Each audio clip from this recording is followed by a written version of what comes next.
Yang barang.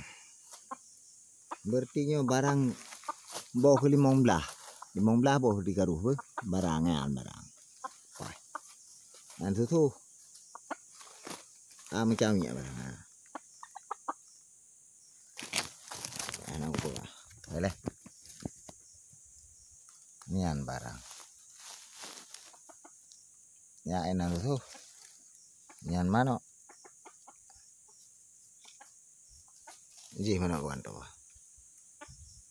Berarti kan jelek-jelek ni. Tua dah.